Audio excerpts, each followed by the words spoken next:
mention him to thee.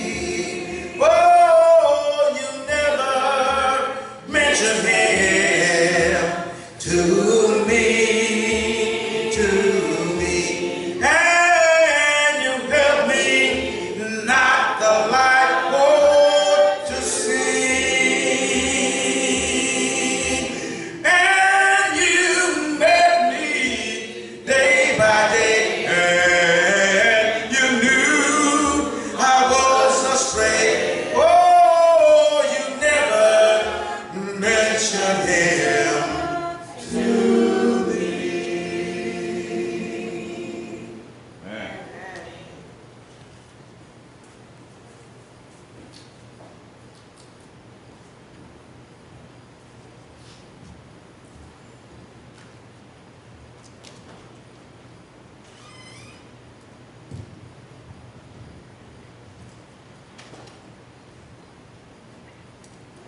The scripture reading this morning comes from the book of 1 Corinthians, chapter 12, verse 31, and chapter 13, verses 3 and 13. I'll be reading from the King James Version of the Bible.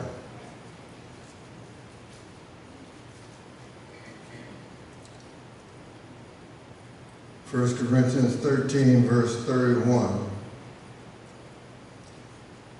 But covet earnestly the best gifts, and yet show I unto you a more excellent way. Chapter 13, verse number 3. And though I bestow all my goods to feed the poor, and though I give my body to be burned, and have not charity, it profiteth me nothing.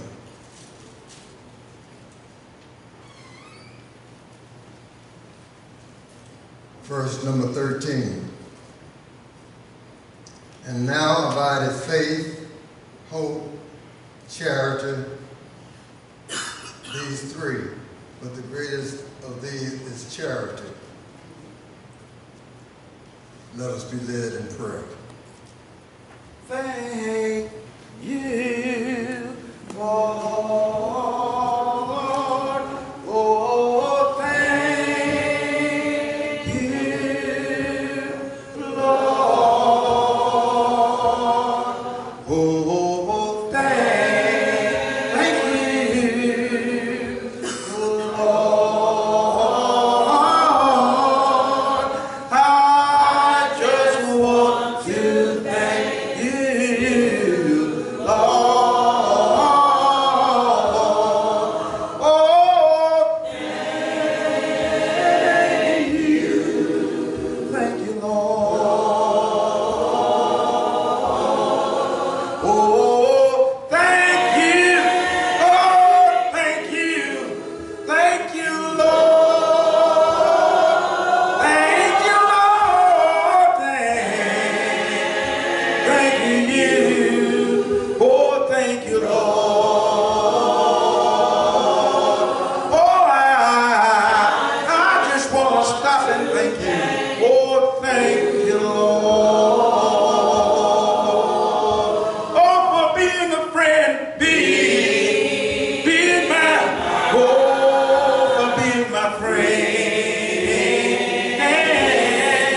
Oh, for being my, oh, being my friend. Being my friend, being my friend. Oh, for being my friend. Oh, I just want to stop and thank you, Lord.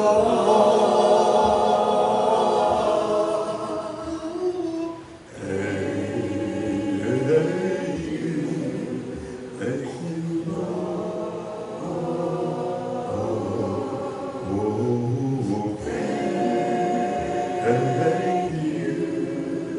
Thank you, Lord. I just want to thank you. Thank you, Lord. I just want to thank you, Lord.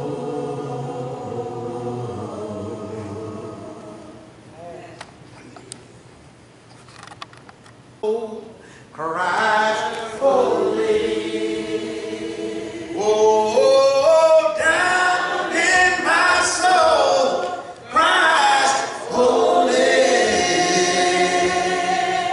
I said, down in my soul, in the sanctified soul, down in my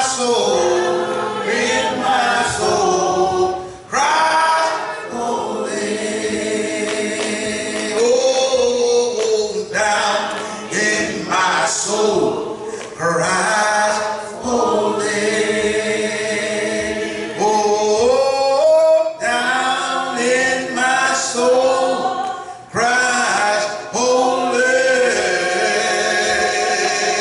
I said, down in my soul, in the sanctified soul,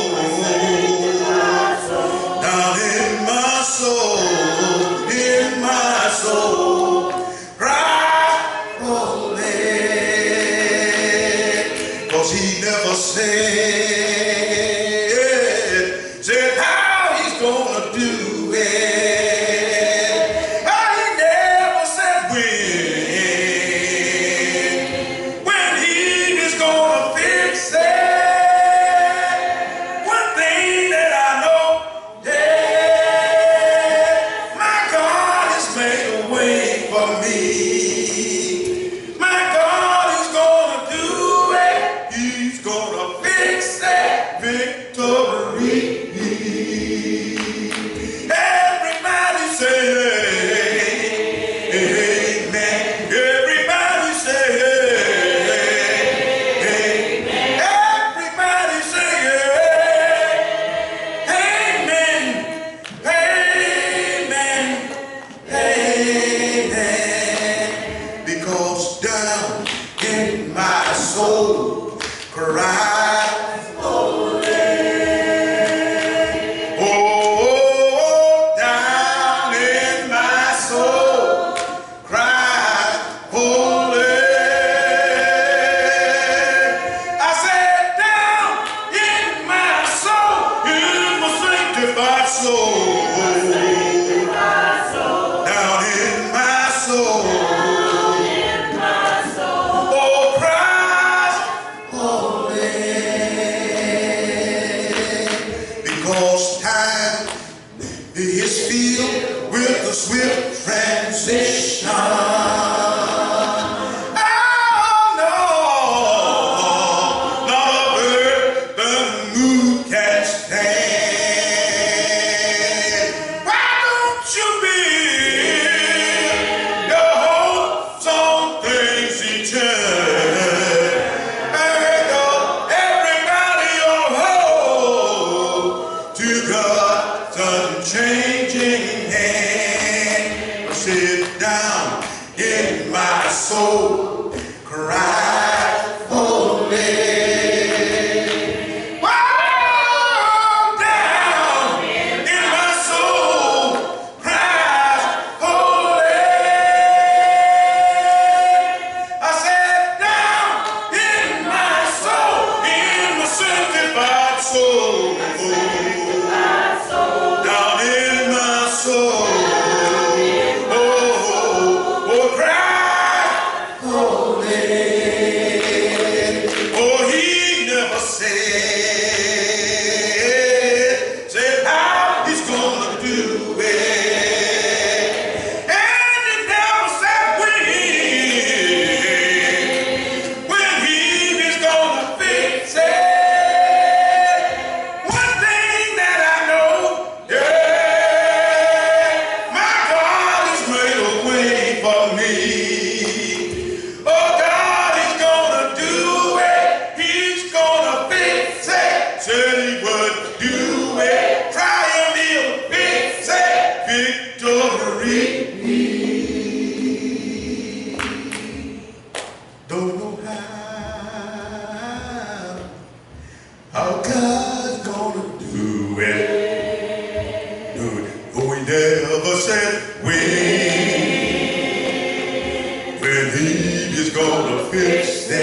of grace and mercy.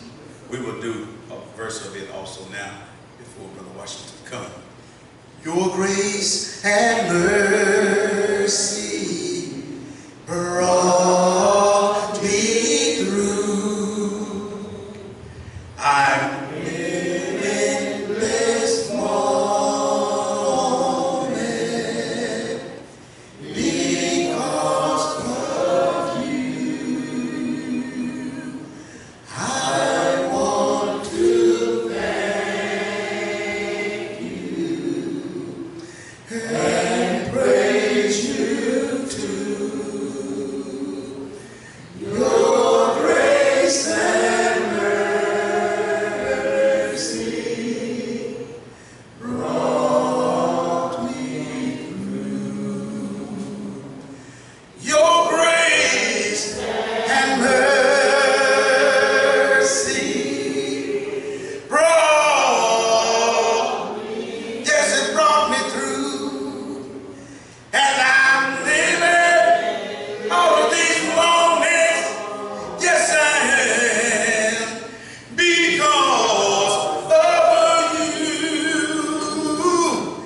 And I just want to say thank you, Jesus, and praise. Yes, I want to praise you too. It was your grace and mercy, yes indeed, yes it brought me through.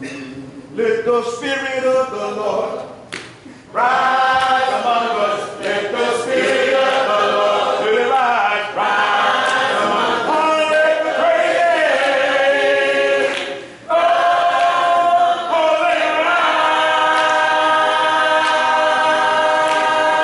Oh, let it rise.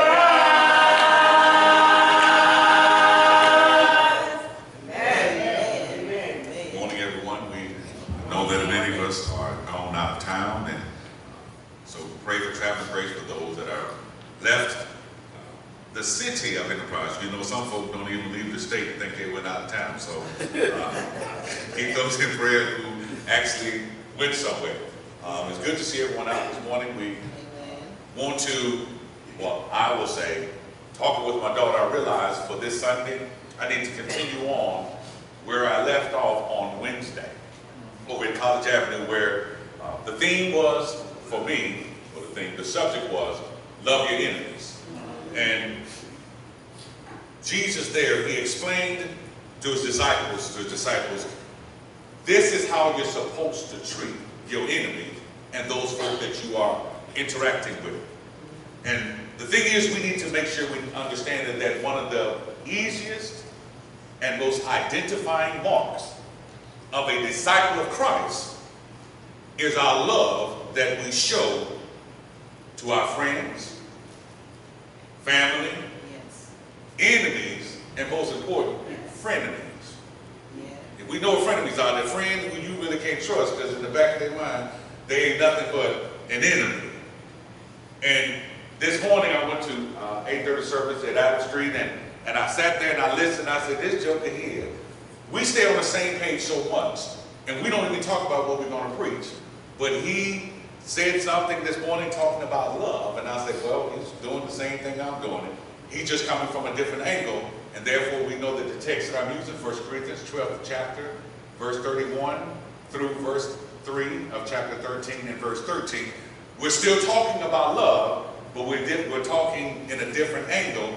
But I realized, I said, we're going to be saying the same thing. So if we understand that, and we are supposed to show love to one another, John said it in John 13, 34 and 35, Jesus said, a new commandment I give unto you, that you love, or agape love, one another. Well, how do you want us to do it? The same love that I have loved you with, that you also ought to love one another. By this all men shall know you are my disciples, if you have love one to another. So we have to be mindful that people are watching us all the time. And they want to see how I actually treat Mariah's grandmother went out at grocery outlet. Do I treat her a certain way? You know, we treat people lovely when we're in church. But let us get outside these church four walls. How do we treat one another? Do we actually, if she was in front of me and I saw Sister Mayo and they're in line and I see that they're $1.12 short, do I stand there and look at them like, you knew how much money we had in the first place? Or do I go ahead on and show love? But let's say they mistreated me Sunday and Wednesday. Agape love has nothing really to do with feeling. It's still taking care of your brothers and sisters when they're in need. What's $1.12? But to sit there, you know I'm going to go over with Paul, but they're and rejoice in the fact that they ain't got enough money to buy them sardines. I know they don't eat it, but I do. With mustard. I don't know if you're moving. Just thinking about it, that sounds good. But just to say, people are going to watch us. How are you treating or showing love one to another? Yeah. Lifestyle of love is a true test of showing that you actually love one another. Here's what I mean. 1 John, matter of fact, 1 John said it even better. We talk about how do I know you really love one another? Because again, when we're around one another, we're going to love one another. That's what we do. But let's just say when we see you, when I see LaPonce in Walmart, I see him coming. Yeah. He got that look on his face like I need to talk to you. Do I treat him like, or do I go to him? Y'all, as much as I say it did, but I miss that old man. But it's to say is, how do we see it? Because you know everybody who don't know LaPonce and who don't know me. And I am with the shirt Southside written all on the front of it. They know that's him, but they see me.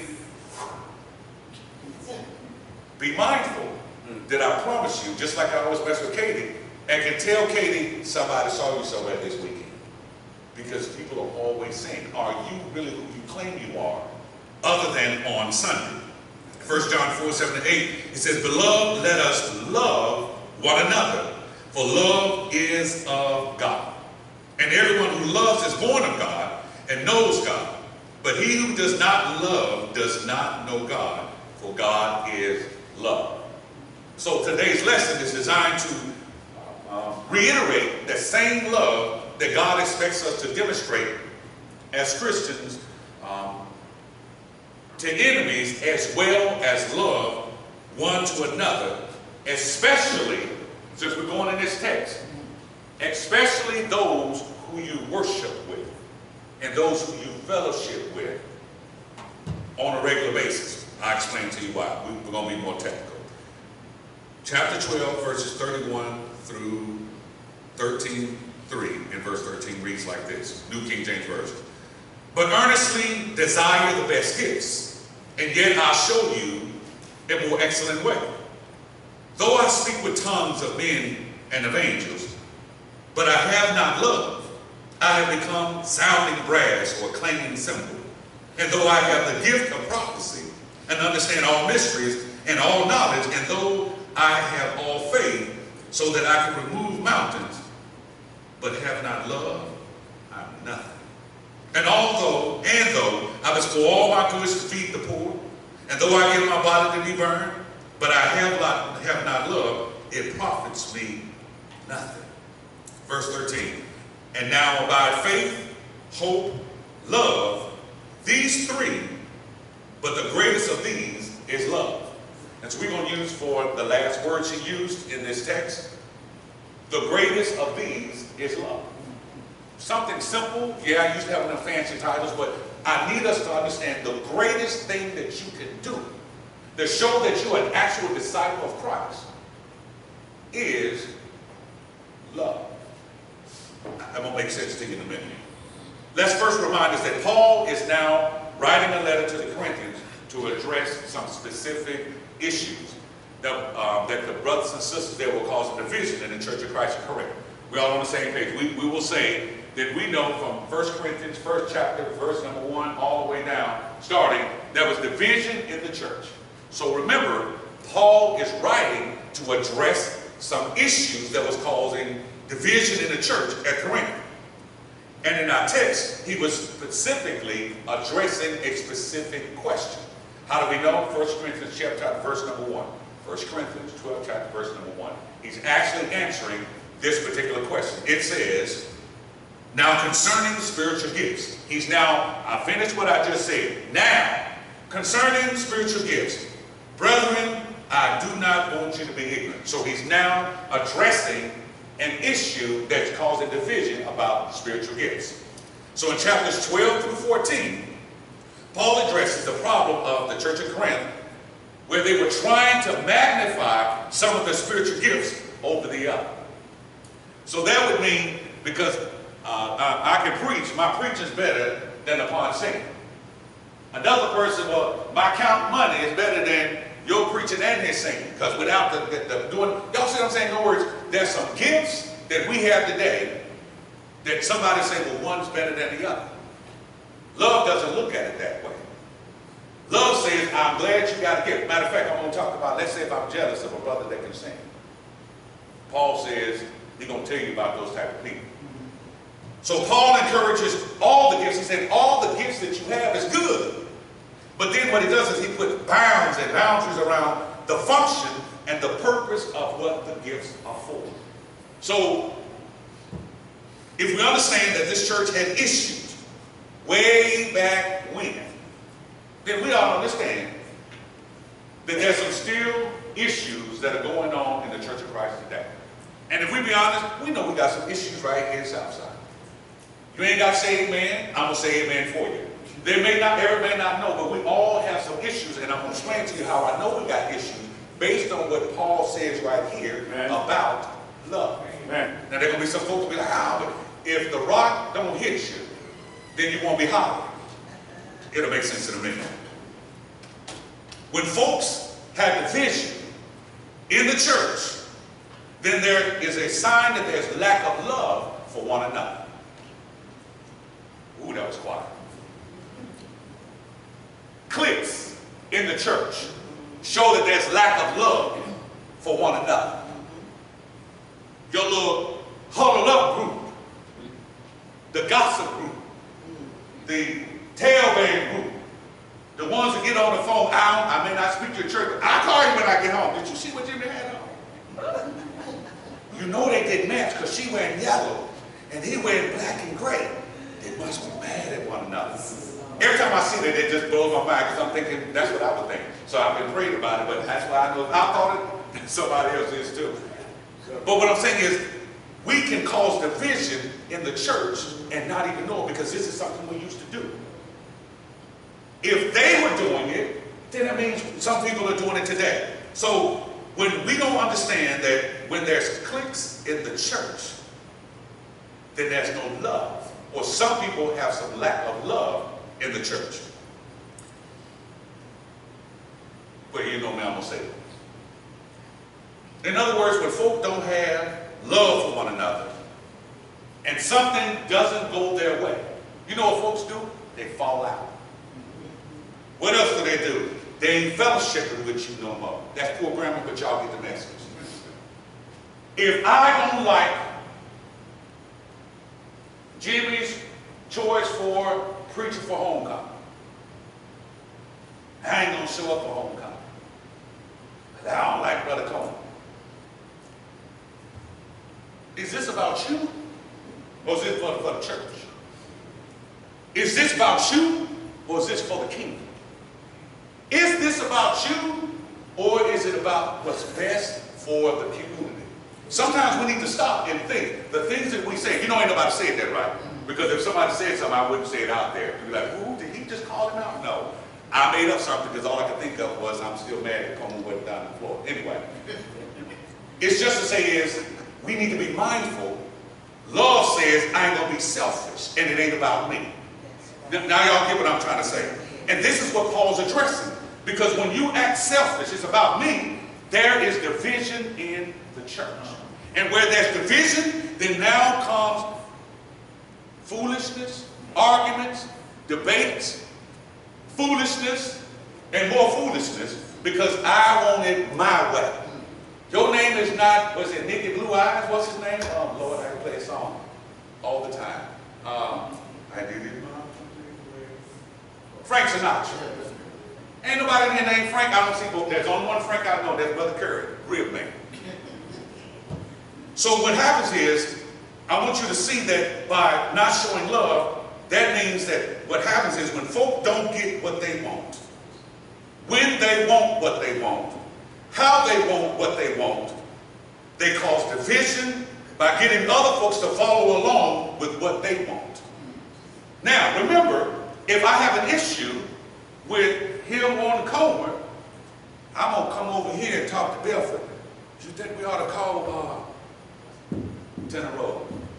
Ira, well, you think you ought to get Simmons here. Now, y'all know I'm talking crazy now if I brought Simmons' name up. So just, you know, Simmons ain't fooling with me. He like, well, brother, you crazy. But I'm just saying this, notice how, because I don't like something, even though it ain't about me, I want something else. So what I do is I go to someone else. Now, what have I just caused? Division in the church. Yeah. Now somebody mad at Belford because of me. And Belford ain't got nothing to do with it. All I did was just bring it to him. But you saw me go to this. Selfishness means I'm selfish and I don't even care if someone else gets hurt in the process. This is what Paul was dealing with when he was with the division that was in the church. So the problem that Paul's addressing is that love and caring for one another is more important than what you want. That's some things that I may want, but what's best for the church is what I want the more than what I want. Amen. I hope that sounded right, because it came out of my head like, okay. Yeah. It's like he done lost his mind. Now let's get into the text. Verses 13 through, chapter 13, verses 1 through 3. Paul says, 1, speaking with tongues, it don't mean nothing if it ain't got love to it. Because remember, they were trying to say, well, I can speak in different languages. So now, unless you get the Holy Spirit to come to you and speak a language that you never spoke before, that you haven't studied, and someone's here that can interpret that you're saying what you're saying, you're allowed to do it.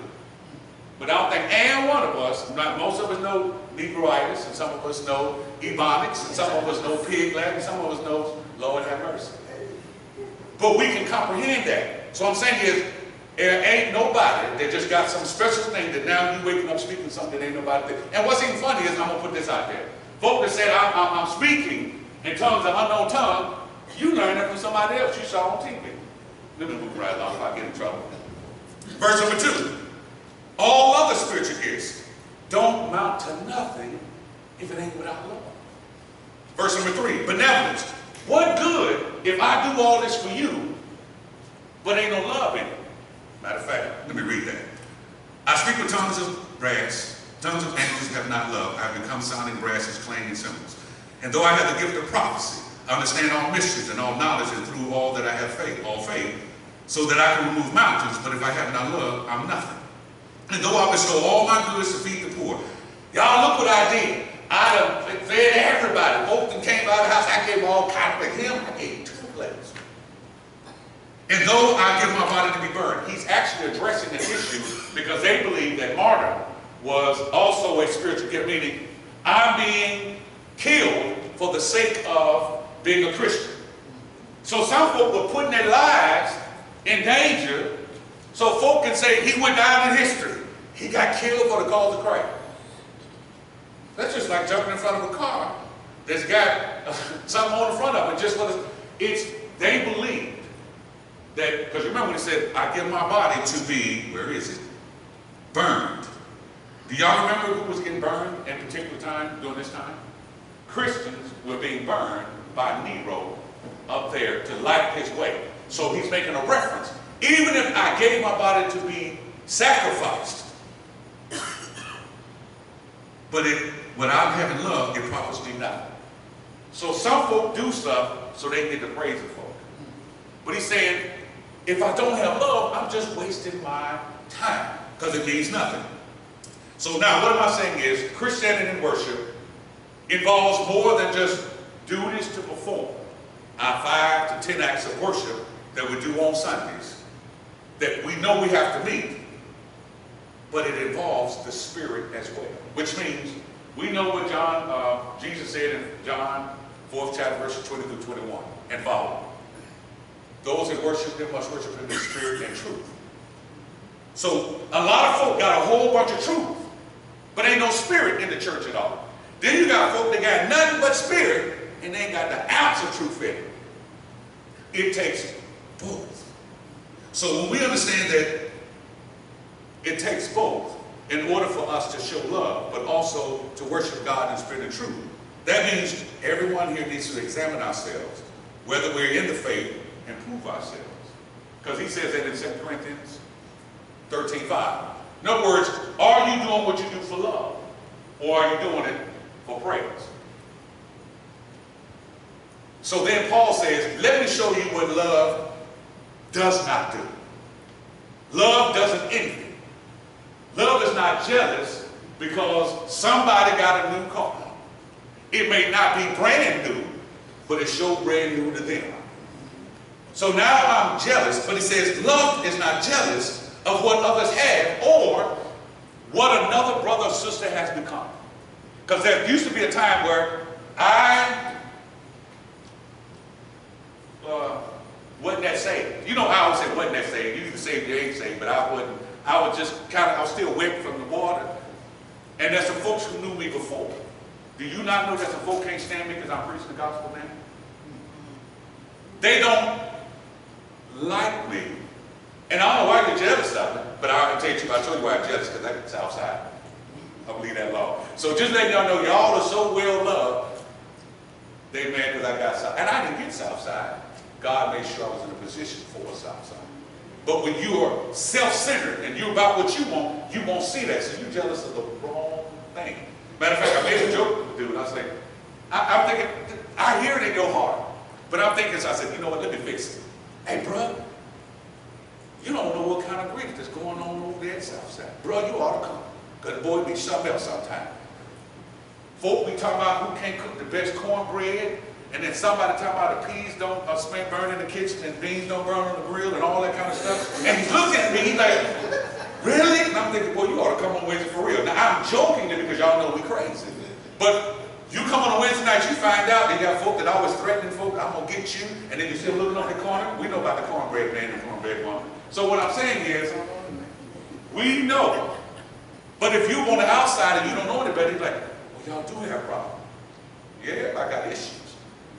But there's fellowship and love with each other so we can joke. Because, and I always say, I tell people all the time, how many other ministers can say that the congregation can joke on him and he can joke on them and he don't get mad? Because Lisa still got the top of the line. Now, until I find the time. But that was so good that I tell everybody, I said, when I find it, it's going to be on. But love doesn't become envious. Because envy is works of the flesh in Galatians 5:21. But most importantly, let me show you why we know love doesn't envy. If you remember Cain, who killed his brother Abel because he was envious of it. Yeah. So if you're mad at something because God's blessing me, you envious of me, I need to be worried about you because instead of loving me, you are hating me, you're willing to kill me. Sometimes we have to stop and think. Cain killed Abel because of envy. Jesus was killed by Jews because of envy. Matthew 27:17 and 18. Therefore, when they gathered together, Pilate said to them, whom do you want me to release to you? Barnabas or Jesus, who's called Christ? For he knew that they hated him over because of envy. So even the people out there in the world know when you're jealous of your own brothers and sisters. I mean, how many people ever actually read that and realized Pilate said, y'all are turning him over to me because you're jealous of it. So I want you to understand is that I'm jealous of Sister Martha. Everybody else knows too. Don't think that I'm trying to be slick. That's only to be careful. And apostles were actually in prison because of envy. See Acts 5:16 and following. So what I'm saying is there are people that will do you wrong because they're jealous. Paul says in Romans 12:15, rejoice with those who rejoice and mourn with those who mourn. If somebody has something good, be happy for them. That's the thing. Why are you hating? Because they got something. If they got a 4-bedroom house, that's wonderful. I think it's crazy because that's just both for you to clean. I'm sorry. You better hope you got a short grass backyard because I got a lot of grass in the backyard. And Lord, I get tired of cutting. It takes me days to cut the grass. That's because I like that hot sauce. But it's just to say is, sometimes you're jealous of something because you think the grass is green on the other side. But remember, to keep that green, you got to water it. There's the people allowed out of bounds. Stay around long enough. My grass brown. Because I ain't watering nothing. If the Lord don't water it, it won't get watered. So stop being jealous of what other folks want, because sometimes it even says, he then goes and said, love won't vaunt or parade itself. Love says, I'm not going to brag on the fact that I can almost sing like the parts. I can hit a bass, baritone, and then a tenor, and then drop down to a hee, whatever that note is, like he can. But let's say he went and love says, I'm not going to brag to you that I can do this. I got a Cadillac. Well, wonderful. Keep paying that condom too. We need to be mindful that sometimes love says, I'm not going to brag that I got, I don't know what kind of shoes people get. I told you I'm a thrift store man. So when you see thrift store, $7.95. But you just put it together. Now the pants, I still had to go to JCPenney. And so no worries. But these people who call me cheap because I use coupons. I use discounts too. Military. So what I'm showing you is, there are some people that may be jealous of what I got, when all they have to do is follow me. If you come with me, I will get you with the same thing I got. So there's no reason to act like because I have this, I'm better than everyone. Because you're not better than anyone. Because the same Lord that gave it to you, as Job, will be the same Lord that'll take it away from you too. So keep on acting like your stuff is better than everybody. Love doesn't do what it do, so there will be appearance of love. In other words, I'm not going to bring that brother a plate. Y'all, you know I took the sister and brother a plate because you know they wasn't here last time. So I took them a plate. Why are you telling me? How about you let them tell me, bro, Washington brought me a plate. Now let's say they complain, you know, brought one rib though, a whole bunch of chicken. Let them complain, but what I'm saying is, don't go out and tell everybody, look at the love that I did. Just do it and let God give the praise. Do it because you're trying to glorify God. So what happens is, if you go do this, like LaPonce made, she always makes sure that certain people get plates. Sister Willie Bell got a plate. I know actually took it. Somebody took a plate. All I know is one of the daughters said, Mama said, and the food was gone. I said, what you say? Mama didn't stop to talk to me. She just kept eating. And I laughed and laughed. I said, well, baby, she had been hungry. I said, did she have some? I knew he was going to ask that. I don't know if she put hot sauce on it or not. Because, you know, she said, ooh, my style. So she didn't say anything. But I don't even know who did it. But I got word that that's what happened. So guess what happened? Not only does God get the glory, Southside get the glory for taking care of those who can't take care of themselves. Love says, I ain't going to tell you who did it, because they told me and I wasn't really paying attention. I was at Goodwill trying to find a tie.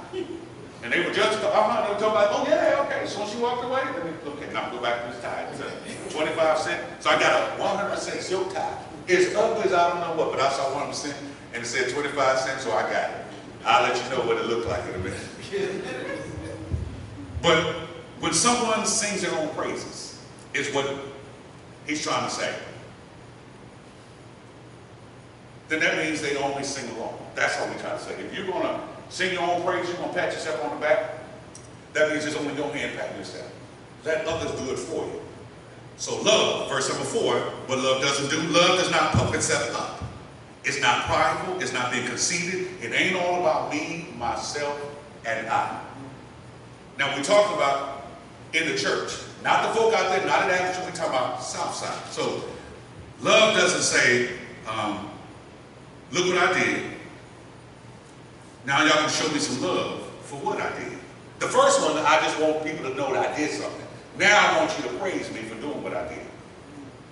What? That's what you're supposed to do. And when we understand love, because here's the thing, we all have brothers and sisters. And I know is that if we get to fighting as real brothers and sisters, well, some of us, we'll reconcile with one another, because as soon as Thanksgiving come, whatever it was, we done forgot about it, we moved on, we eat, we laughed, we joked, and talked about how bad we treated one another. The question is, why is it that you got kinfolk that you know you can't stand? Let's tell the truth. We all got some who can't stand them. But they show up, but you know what, you still treat them right? They have this, can you go get me this from this plate? And you're thinking, you're going to say, you know what, let me go get this plate, let me go get this. And you'll go do it. But let something happen in the church. Oh, I I ain't getting nothing. Ain't we family? Matter of fact, we have a different DNA now. Blood is thicker than water. And it's thicker than our old water, the old blood we have. We got new blood. So I'm supposed to treat my brother. If Jimmy done talked about me like a dog, and he said, brother, can you go up and bring that soda out of the thing there? Sure. Because that's what he needs me to do. Y'all know Jimmy he ain't working nickel. Too much movement, he be, oh, then he like. So we got to take care of one another. Her sister, what's her name, with her bad feet all the time. She depends on what's going on. Her foot be killing. I'm like, you should stay at home. But if she needs something, you go do it. Not because even though I know somebody said something, I know someone's done something, love says it doesn't matter. You need something, let me go do that for you. So we have to understand, love don't puff itself up, love don't act like it's better than anybody, and love esteems others than self. Philippians 2 and 3. Let nothing be done through selfish ambition. Don't let me go do this. Let me go get this soda for you. Yeah, Brother Belfry, what kind of soda you say you want? All right, okay, you want two? Just go get the soda. And y'all know good and well, y'all have seen some folk do it. Like, just go get the soda. So I'm calling out stuff that you may not realize that you do, because sometimes we're selfish and don't even know we're selfish. But we're causing problems in the church. Because why he didn't come and ask me to get him a soda. Here we go with this foolishness. Who cares? Just get the soda. The last homecoming, what's that thing we had? Was great. I threw out there that I want some ribs. I got ribs. I got fried ribs. Fresh ribs, or smoked ribs from Frank. So Frank, now that brother is one of the best brokers. Don't he break his neck to do everything, but can't give him come to play that long. He'll come with that out, he won't come to church. We'll do what you ask him to do without question, but he won't get up. I'll be tired. Okay, so. But he still loves the church, so guess what he does? Man. He got up, knew, he said, I was tired. Yeah, I know he was. I saw you on Facebook at that 2 o'clock in the morning doing what you were doing. But he was cooking ribs. Because he on fool under, don't put yourself alive. But guess what he was doing while he was doing? Cooking the ribs that we asked for that Sunday. So what I'm saying is, the sisters that we had a fresh salad. It was actually fresh. I watched them cut a herb piece that was in there. I think I belched for 4 days on them cucumbers, but them cucumbers was on point. But I saw a sister, because I won't call her name, I ain't called by name, cut the thing up. I was like, them kind of big, and they were smelling so good. So I ended up with a big old plate of nothing but salad. Told this baby girl, I didn't realize I was that hungry. She stopped eating, she was just, Brother Boston, yeah, baby. You need to slow down. I said, what? She said, you eat too fast, you're going to get sick. And I didn't think I was eating that fast, so the little man was like, you eat real fast. Okay. I called myself eating slow, and then messed around and dropped something, so I used my hand. You eat with your hands too? Shouldn't tell on you, but I'm saying is, they love me so much they didn't want me to get sick and choke. Because they kept seeing me do this, and with them, the cucumbers were right on point. So I don't know where you got it from, but I'll find out where. But love says even children, what they see, they imitate. So they want to make sure I was okay. So love says, I'm not going to act like I'm a bag of chips and a soda too. We all think we all in a bag of chips and a soda too. Depends on whether or not you Dr. Pepper or Mr. P. Moving right along. Verse number 5. Love does not behave unseemly is one version, but love doesn't act rude. What do I mean by that? Love doesn't be just plain low down and hateful and ugly to folk. And we all know this. We're talking about home. We're talking about other places. I and you all have seen how ugly some of us can be to one another. Love doesn't do that. Man. Why would you be low down and evil and hateful? And then what's worse is we won't do it when it's just us. We have visitors everywhere. And now you want to show out. So I can call Tony, because back in the day, Tony's repented and he didn't act right. But that homecoming, he was very rudely that day. Very unseemingly. Several years ago. But everybody told me, and I didn't know what was going on. But the thing is, we have to be mindful that everyone's watching. Everyone sees. Do you really have love one for another? When Sister Martha came in, the first time we seen her back, I was so shocked. I said, y'all should have told me she was here. Went over and got a hug. Let's say you didn't like it, you were glad your sister Martha's back. You walk right past her and hug the person behind her, the person beside her, and say, oh, hey, how you doing? Love doesn't act that way. Right, right. And if you don't think I've seen it, I'm telling you I have. So I'm calling out stuff that's happened over the time, so let you know. And if I haven't seen it, there's this little girl who sees everything. Everything, and tells everything. Brother Washington, you should have seen how this person did this person. They didn't even shake their hand. So what I'm telling you is, what I don't know, she's seeing. What she sees, she tells me. And you know she's not lying, because she loves love. So when she sees something that she don't consider is love, she tells it. And it blew my mind, like, quit tackling so much. But they didn't do that right. And it clicked. Because I was threatening to beat her, and everybody's security. You ain't gonna whip me. They know I won't, but still, the threat is, love says, I'll beat you like you're one of mine. Love is courteous toward one another. 1 Peter 3:8. Finally, all of you being of one mind, having compassion one for another, love as brothers, be tenderhearted, be courteous. Treat one another right. Even, I don't care what kind of mood. So the sister is giving out cake. You asked for the yellow cake with the white icing, but she gave you the green cake that nobody's seen before, nobody's heard, nobody's tasted except her. She gave the green cake, now you mad. Don't let that, sister, I want the green cake, you gave me the white one. Oh, okay, okay. Instead of acting funky, acting rudely, and acting low down at the table for me. Because it left that to me. Y'all ain't seen Miss Seeley? Y'all remember what Miss Seeley did with that water? You don't mess with the cooks. I'm just letting you know I watched the movie too. She wouldn't do that, but you know that's some folk that are real good. Tell me, oh yeah, this tastes kind of fun. You remember how the look he gave me? He drank it on up. Move right along. The thing is, we need to be mindful that love doesn't act in such a way that there's some people that have no tact in what they say for. Love, people that don't have love one for another, they really don't care what they say, and they'll start by saying, I'm only going to be honest. Or the truth is, as soon as I hear that, okay. And you know the one I love the most. I'm going to say this in love. Then if you got a prerequisite by saying this, I'm going to say this in love, you probably ought not say it. Because why are you telling me this when if you're already of love? I know you about love, you ain't got to tell me you finna say it in love, do you? That means you finna tell me something, and what you're saying is don't hit me in the throat. Because what I'm finna say is low down paper, because I wouldn't have to say, let me say this in love. You don't have to prerequisite. Love says you are such a way with love that people don't need you to say, I'm doing this in love. They know you're saying it in love. That makes sense? Because your life says it. So, verse number 5, love does not seek its own. Love is not selfish. It always considers others. It ain't about what you want. That's the thing. Sometimes you need to understand it's not about what you want. When we decide on something, you ever notice how I say, well, let's vote about it? Because it ain't about what I want, and I understand that. So, it doesn't make a difference if we serve black-eyed peas or sweet-hull peas when we have peas. It doesn't make a difference if we do Jimmy's spicy chicken that burns on the way in. Okay, y'all know what happens on the way? Okay. Or whether or not we get chicken from Wally World. It doesn't matter. Guess what I want? Chicken.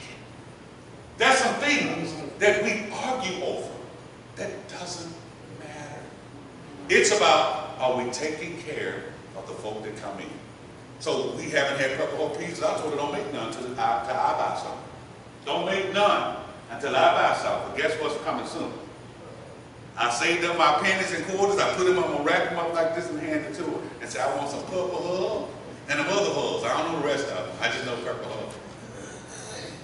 But love doesn't say, I want what I want. It's about saying what's best for everybody. So love also, let me make sure we understand it. Love does not expect you to do something for me after I've done it for you. Let me make it make sense.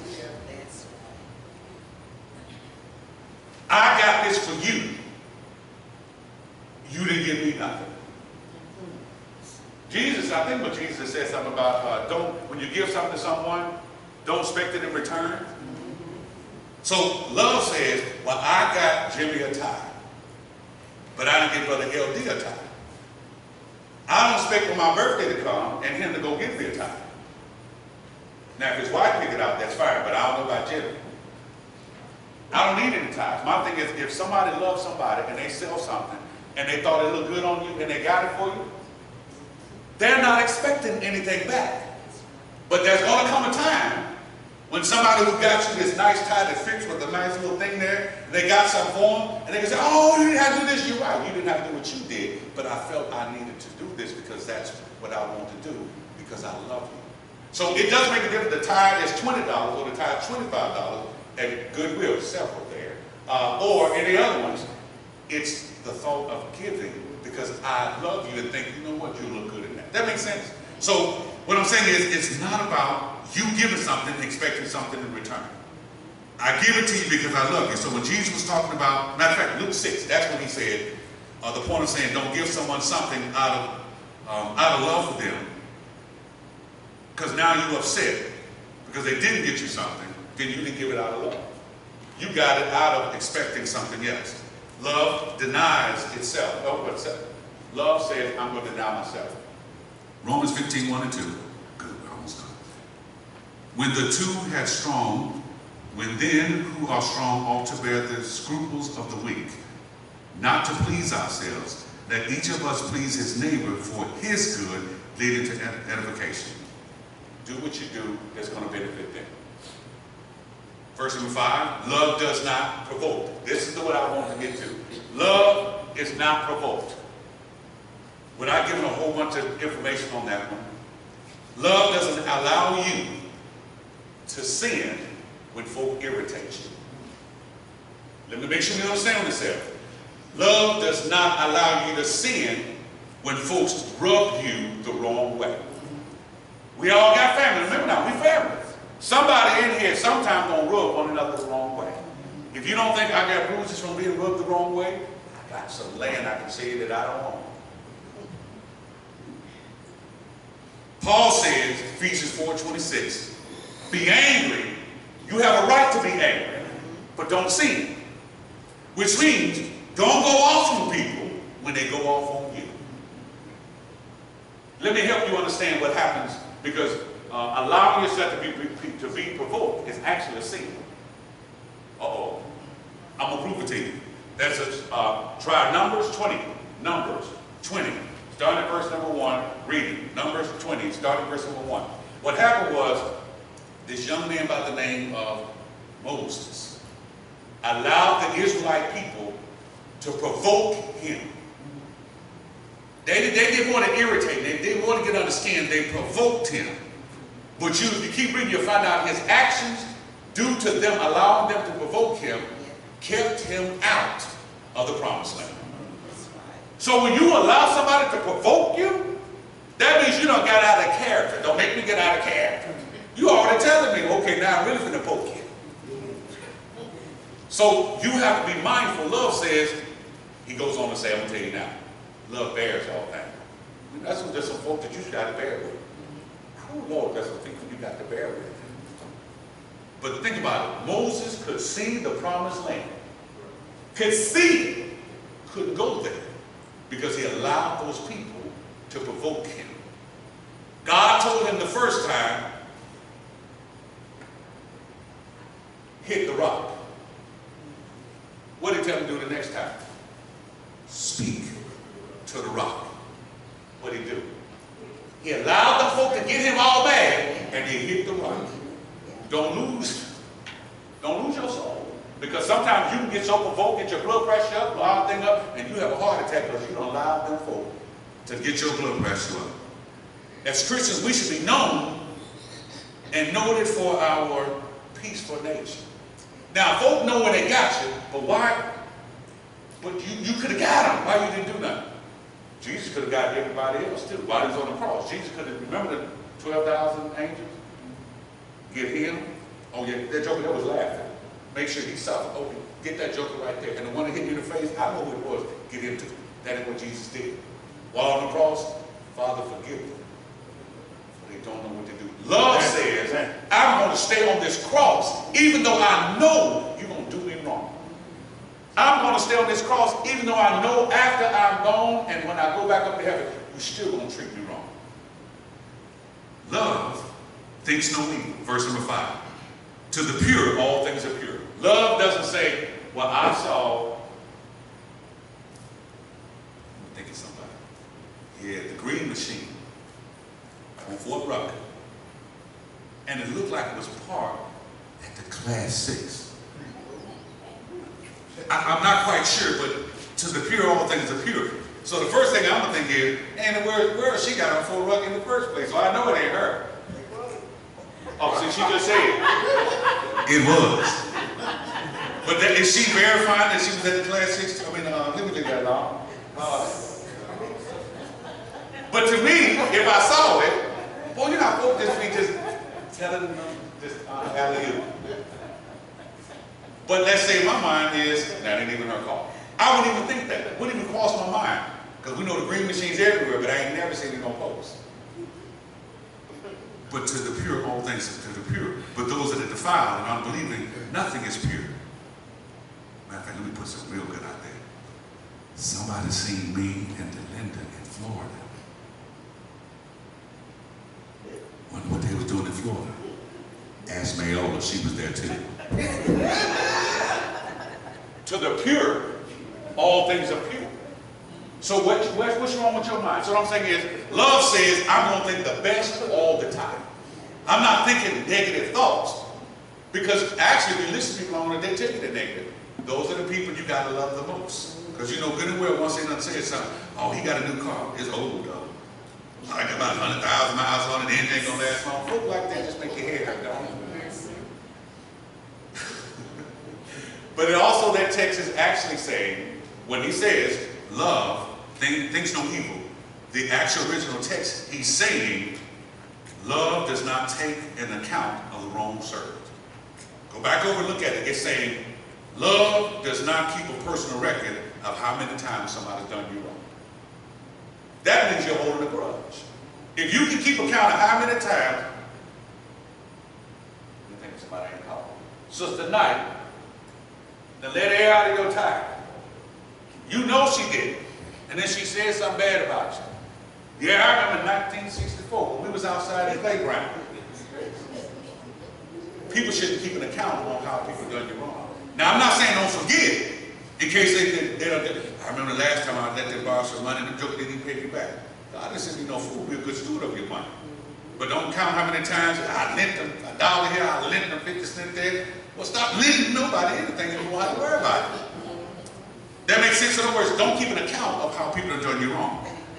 So, in other words, folks who are not practicing or living agape love will be the first ones to tell you, I remember like it was yesterday when you did this, when you did that. Your brothers and sisters shouldn't do that. I remember, in my family, we go home Thanksgiving, we don't talk about, we'll say, I remember like it was yesterday, that time they had beat your behind. You remember how you ran and tried to run? They had grabbed you by the leg. We encourage each other to laugh at one another. Because we used to get some good whoopings. And we deserve every one of them. But we don't look at it to be meaningful or spiteful. We just want to remind ourselves, why are we living and we're okay today, but children who ain't getting no whooping ain't okay. So, love does not rejoice in iniquity. Meaning, love does not enjoy watching or listening or participate in folk who fall. That's all.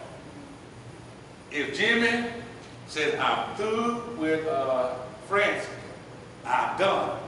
Yes. I ain't like Jimmy anyway. Girl, Francis, let me take it. You don't rejoice in iniquity. Y'all know pretty well somebody would clap. Somebody somewhere don't like Jimmy. Probably just Francis. But anyway, see, I'm glad I can joke with them like that. But you see how far they're sitting away from one another. Y'all know good well that's what she said every side. And there's always that much space. I don't know why, but the point is, they all sitting for. To the pure, all things are pure. Love does not rejoice when someone falls in sin. Somebody didn't fail, somebody got in trouble. Don't be happy. Well, I knew you deserved it anyway. Love doesn't work that way. So what does love do? Love endures or suffers long. Love endures with folks who do you wrong. Love endures with folk who always wrong. Love just endures because you're my brothers and sisters. We all got family members that you know good and well. Again, I'm going to keep saying it, that you can't stand. They'll lie on you, steal from you, mistreat you, drag your name in the mud, and turn around and say, I need help. And you know what? Most of us will take care of our family. We will give them something. Well, look, I ain't going to give you no money. Tell me what you need me to go do. It's the same thing with our family here, brothers and sisters in Christ. It should be the same way. There's some people that just say you're going to keep using. Let them use them. Just don't let them use you. Love is merciful. It's forbearing with one another. Colossians 3:13 talks about bearing with one another and forgiving one another. If one has a complaint against one another, even as Christ forgave you, you must also forgive them too. So if we got grudges that we're holding on to one another, matter of fact, let's just take it further. If you got an issue with folk over at Adams Street, they're your brothers and sisters in Christ. Why are we still having issues with them? If you are, go over there and fix it. Sister Katie went over there and fixed it. She was under the impression that somebody didn't like it because they didn't speak to her. They said that they didn't see her. I don't know how you miss Katie. And the way she is, but if that's the excuse, she took that excuse, and guess what? Now we can move on. Don't hold grudges, because love says, I'm going to bear with you even though I know you don't like me. Because there's some folk I know can't stand me. And he hugging me, and I'm thinking, I'm going to keep the DNA of that knife that you got in my back, no problem. It doesn't bother me. Because remember, if Satan's messing with you, you got to be blessed. He ain't fooling with you if you ain't blessed. Getting ready to be blessed or getting ready to bless somebody else. If you're on this team, you riding his ride. Come roll with me. I'm going to hell. We're going to bless everybody together. He ain't going to fool with them. So love is kind, willing to help and assist others when they need it. Being kind to one another, tender-hearted, forgiving one another, Ephesians 4:32. We rejoice in the truth. We see things good. We're enjoying it. We're loving with one another. Love bears all things, verse number 7. Love means it comforts, it protects. It bears with folk who are in sin and falling into sin. Above all things, have fervent love among yourselves, for love shall cover a multitude of sins. We all got, matter of fact, ask a mother who's had a child that's done all kind of stuff wrong. Does that mother stop loving that child? Matter of fact, she might even love them more. Now, I'm saying daddies don't. We're talking about love that says, even though I know you're wrong, I'm still going to love you and I'm going to still be there for you. Love believes all things, seeing the best in folk, looking for the best in folk. I see you. There's potential. I can use Tony. I can see Tony back and I said, Tony? And I almost said your son's name. We're going to call him Tim. I was going to say somebody's dad. But them two, I said, when they get big, they're going to be all right. Tim, you wasn't as bad. I was just like, but look at it now. And it's not the same, because if I can look back and say, I was worse than y'all. Y'all just didn't know my before. But someone can look at the best of me. Sister Sue Dale always saw the best in me. That's why I understood why she used to be mean to me. But it wasn't that she was mean. Come here. Okay, I'm a grown 26-year-old man, and this woman's making. But I understood later. Now, you know you ought not be doing that with them. Go sit down in front. I'm like a little kid, okay. But when a person sees something in you, then later on you even see more that you look back and say, I appreciate you for what you did. Then what happens is love says, I bear all things, I believe all things, and love hopes all things. Verse number 7, hope then everything is going to turn out for the best. What's that, Romans 8:28? I'm hoping that divine hope that all things work together for the good of them that love God, to them who are called according to his purpose. Not only am I hoping for unity, remember I told you whether or not we get together as one congregation or not, it's irrelevant. That's some work that needs to be done, and it's going to take both of us to do it. And once we get on board, then everybody else is going to say, wait a minute, we need to do that too. So then we can go 0.5 miles this way and say, you need to help along this way. Because I want us to be able to say, let's go to Jamaica and go to Trinidad and evangelize. When I tell you, it's an experience you'll never forget, but you also going to lose some weight. That's all I can tell you. That heat is like this here heat right now. But it's an experience I will never forget. But it's also saying, I would love to say, look what we did as members of the Church of Christ in Little Alabama. Not Southside, not Adams Street, not what we did down here. So if we can do it over there, then we ought to be able to do it here as well. So, ending it, love never fails, verse number 8. Love is always going to be there when everything else goes away. Love never gives up on others. Just like we're talking about mother's love. A mother, actually a good parent, never gives up on their children. We may see now that this person is going through this, but love says, I'm going to be there for you. I'm going to stay there for you. Love never gives up on the husband and the wife. It says for better or for poor. Richer for poor, better or worse, sickness and death. My love ain't going to fail me because I can just look at the LD and his wife.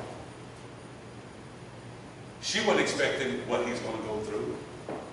He wasn't expecting what he's going through, but not only is she there, she actually gets on his nerves because she's right there. And he'd be like, just give me a little bit of space. Well, LD, you know, I just want nothing. Like, yeah, okay, roll tide. But love says, I'm going to be there. Just like I'm sure. Let me tell you how much love, and I'm going to end it with this. Sister Ida had bad news she got back home. When she said, I will wait till my husband comes home, than to tell him now, because I want him to enjoy the trip that he's doing fishing in Mississippi. And when she said it, it didn't really click. Okay? Love says, I can wait. Well, pretty much, I don't talk to my preacher about it, but let him enjoy his thing when he gets home, I'll talk about it. So then you know he has now making sure that his wife is taken care of, comforting her. That's what love does. Love says, I'm going to spare, instead of ruining something for you, even though she had every right to tell him. And as much as what bothered her, I'll wait. Because then you know him, she know I am, he probably driving home, and it already took, I always said an hour from Fort Walton to Panama City Beach. He said it took an hour and some change. Because he went the wrong time traffic. But you know how he is. Y'all know how he drives normally. Can you see him trying to get home to his wife and probably hurt himself? Love says, I know my husband. Let me wait. That's the love that we should have one for another. I'm not going to allow Sister so-and-so to cook rice when she's going to know she's going to make everybody go to sleep. So let me make her good peas. So there's some things you should say, don't put people in a position that they ought not to do, because I love them. So love does not, whoever doesn't love doesn't know God, because God is love. So the sum of everything in this lesson is to say, Paul is teaching about practical gifts, or the spiritual gifts. He wanted to stress the priority of love over everything. It doesn't matter what kind of gift you got, how gifted you are, how smart you are. It doesn't mean anything if you're not doing what you do because of love. Spiritual gifts have very minimal value if you don't do it out of love. Verses 4 through 7, Paul wants them to know that love is actually the description of what it does. And what it does means your behavior is going to show that you're a disciple of Christ. Let me end it this way. If we read 1 Corinthians 12, I'm sorry, 1 Corinthians 13, and it says, what was it at? Verse number 4, and it says, love suffers long. And every time we see the word love, from verse number 4 all the way down, we put your name in it. Would that be a lie? Think about what I'm saying. Belford suffers long. Sister Ida is kind. Brother Jimmy is not envious. Sister Frances does not parade herself and is not puffed up. Sister Katie does not behave rudely. I can go through a whole bunch of names. Matter of fact, since I see that dude over there smiling, Tim does not rejoice in iniquity, but Janice rejoices in the truth. My question is, if we put your name where it says love, and what love does, would that be a lie on you? That's the question you need to ask yourself. Because what he's saying is, I need y'all to see what's supposed to happen. There should be no division in the church. There should be love one to another. To the point where if somebody even thought there was division, when they saw that you show love one to another, then what we thought we divided on is not even an issue at all. So love is essential to our salvation. Why? Because God is love. And if you don't have love, that means you're not going to show love. And that's a pretty good chance because you don't show love, you don't know God. And Jesus said in Matthew 7, verses 21 through 23, because I don't know you, depart from me. Don't let your lack of love get you a seat or a VIP ticket or reserve status to heaven. That's what I'm trying to explain to you. Don't let your selfishness get in front and prevent you from making it to heaven, because the only person that can keep you from getting to heaven is you. Maybe someone here that you really, you love the Lord. You say you love the Lord, you know the Lord, but you don't have a relationship with the Lord. What I mean by that, that love that you ought to have for the Lord and with the Lord, you don't really have it because you are outside looking in. But when God's your father, God's your mother, God's your brother, God's your sister, God's that person that's there for you, that's love that you have. So you can then say, you know what, I heard before there's benefits come with membership. And you can be a member of the Lord's church by simply believing that Jesus Christ came from heaven, walked on this earth, picking 12 people who he knew was going to do him a certain way at a certain time. And still saying, while in the garden, not my will, but your will be done. Allowed himself to be captured, betrayed, be crucified upon the cross, be put in a tomb, and rise again on the third day according to the scriptures. If you believe that, now you can say, I can obey the gospel, because now all I got to do is, I've heard it. Now I got to believe it, repent of my sins, confess that Jesus Christ is the Son of God, and then get in with Christ through the baptism. Baptism, water doesn't save, but it's the belief and faith in Christ that he did what he did that does do the same. And if you are a person and you realize that you haven't been loving like you ought to love, you have some division in your system, division in your heart, you need to fix that by repenting. So if anyone needs to respond to our invitation, we do so as we stand and sing a verse of our invitation. Your grace and mercy brought me through. I